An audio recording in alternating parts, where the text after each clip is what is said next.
This unprecedented verdict garnering reactions from all around the country. And from here at home, too. Parker Brown got immediate reactions to Trump's guilty verdict in downtown Sioux Falls. He is joining us in studio tonight to continue our coverage. Parker, good evening. Good evening, Brian and Andrea. Many in downtown Sioux Falls that we spoke to haven't been following the trial as closely, but there were a mix of opinions on how this verdict might impact the upcoming election.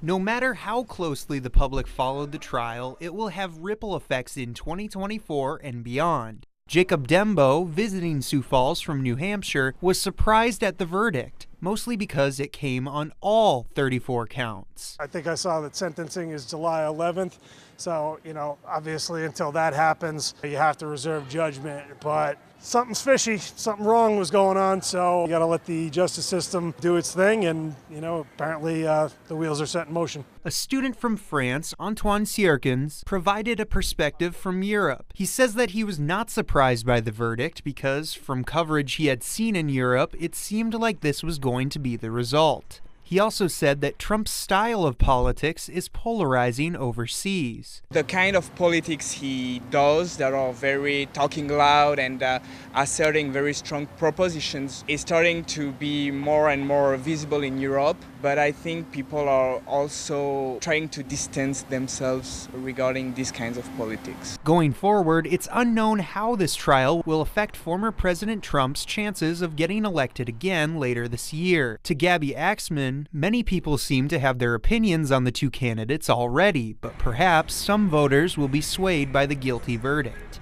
I think it depends on the person. I think there are going to be some people who will see that, but they have their minds made up on who they're going to vote for, and I don't think it'll change them, but there are definitely going to be a good number of people who it'll change the way that they view this.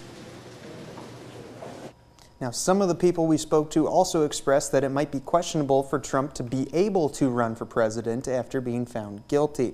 Dakota News Now would like to hear from you on what you think about the guilty verdict. We have an online poll at dakotanewsnow.com, and as you can see right now, the results just under 70% agree with the verdict in the trial. There's still time for you to go to dakotanewsnow.com to submit your reaction and your opinion to this unprecedented, again, verdict. Brian? Parker Brown, thank you.